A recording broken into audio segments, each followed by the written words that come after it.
અંજાર ખાતે આવેલી પ્રખ્યાત નદી શાળામાં આજે એક વિશિષ્ટ અને હૃદયસ્પર્શી સેવા કાર્યનું આયોજન કરવામાં આવ્યું હતું। સચ્ચિદાનંદ મંદિરના મહંત ત્રિકમદાસજી મહારાજના સ્નેહ સંપર્ક અને માર્ગદર્શન હેઠળ 700 નદીઓ માટે ગરમીમાં ફુવારા મૂકવામાં આવ્યા છે, તેમજ પૌષ્ટિક ફળ દાડમનું વિતરણ કરવામાં આવ્યું હતું। હાલ ગરમી વધી છે ત્યારે મુક પશુઓ પણ પરેશાન છે। હાલ સ્થિતિમાં નંદી શાળા ખાતે આવેલ 4 શેડની ઉપર ફુવારા ગોઠવવામાં આવ્યા છે, જેથી કરીને નદીઓ ઠંડકનો અનુભવ કરી શકે છે। આ ઉપરાંત નદીઓના સ્વાસ્થ્ય અને પોષણમાં વધારો કરવા ફળ અપાઈ રહ્યા છે। દાડમમાં રહેલું લોહતત્વ અનેક પ્રકારના પોષક તત્વો પશુના આરોગ્ય માટે અત્યંત લાભદાયી હોય છે।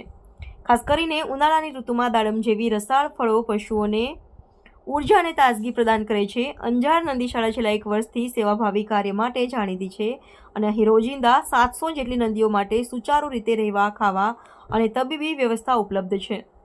નંદી શાળાના સેવા કાર્યમાં ત્રિકમદાસજી મહારાજની અદ્ભુત ભૂમિકા અને તેમની નિષ્ઠા ઉત્તમ ઉદાહરણરૂપ છે। આ પ્રસંગે અનેક ભક્તજનો અને અનેક સ્થાનિક રસિકજનો પણ ઉપસ્થિત રહી પોતાની સેવાઓ આપી રહ્યા છે।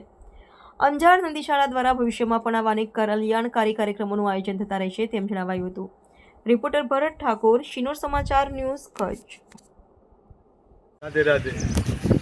અત્યારે આપણે ભારતની અને ગુજરાતની કે કચ્છની કહી શકાય એવી નંદી શાળા એટલે ગોવર્ધન નદી શાળાमध्ये રહેલા છીએ હાજર। અત્યારે આપણે જોઈએ છીએ કે લગભગ 45 થી 46 ડિગ્રીનું તાપમાન પહોંચી જતું હોય છે કચ્છમાં લગભગ દર વખતે। આ વખતે પણ 45 ઉપર ગયું છે। એના માટે થઈ અને લોકો તો પોતાની હિસાબે એસી બેસાડી શકે, ઘણું બધું કરી શકતા હોય, પણ નદીઓ માટે શું, પ્રાણીઓ પશુઓ માટે શું, એના માટે થઈ અને ગોવર્ધન નદી શાળાના બધા ભેગા થઈ હું વિચાર્યું કે આપણે કંઈક કરી શકીએ। કદાચ પંખા બેસાડીએ તો ગરમ લૂ આવે અને એમાંથી પક્ષીઓ પણ નીચે પાંખમાં નુકસાન પહોંચાડશે। એટલે છેલ્લે શું વિચાર્યું કે આપણે ફાઉન્ટેન એટલે જેને ફુવારા કહી શકીએ, જે કથાઓ સત્સંગોમાં હોલમાં આદે આદે જે સત્સંગ કથા થતી હોય જો આપણે ફુવારા જોતા હોય છે, એ જ રીતના ફુવારાની વ્યવસ્થા ગોવર્ધન નદી શાળામાં કરવામાં આવી છે। આ વખતે એના ફુવારાની આપણે જોઈ શકીએ છીએ, ફુવારા ચાલુ થઈ ગયા છે। એટલું જ નહીં પણ એના માટે પૌષ્ટિક આહાર જોઈએ, જેને કહી શકાય કે આપણે તો આંબા ખાઈ શકીએ, સકટેટી ખાઈએ કે દાડમ આદે ખાઈએ। એના માટે થઈને અત્યારની સિઝન ચાલી રહી છે, દાડમની સિઝન ચાલી રહી છે, તો એના માટે થઈને 80 થી 90 મણ નંદીજીને આપણે દાડમ પીરસ્યા હતા અને આવનાર દિવસોમાં સકટેટીનો જે પ્રસાદ હોય સકટેટી પીરસવામાં આવશે। જ્યારે કચ્છી કેસર કહી શકાય આંબાની સિઝન આવશે ત્યારે આંબાનો રસ પણ એ નંદીજીને પીરસવામાં આવશે। કેમ કે આપણે માનવ વચ્ચે અને પશુ વચ્ચે કોઈ ભેદભાવ ન હોવો જોઈએ। પશુ સેવા પશુ સેવાને સમજીને ભાવથી સમગ્ર નદીની સેવા થઈ રહી છે અને આજે લગભગ 700 જેવા નદીઓ ગોવર્ધન નદી શાળા અંજારमध्ये આવેલા છે।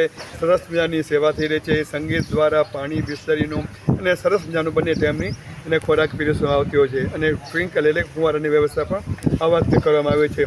સૌના આશીર્વાદથી સરસ રીતે કાર્ય ચાલુ છે। સૌની જગ્યાઓ માતા જય શ્રી સચ્ચિદાનંદ શ્રી આપણે આવીશું કામ કરવાની પ્રેરણા કરી તમારે એટલે આપણે જોતા હોઈએ છીએ કે જે પશુઓની હાલત છે કચ્છમાં જે વાત કરીએ તેમ કે આટલી બધી ગરમી પડે છે, એ જોયા પછી આપણે લાગે કે કંઈક તો કરવું જોઈએ।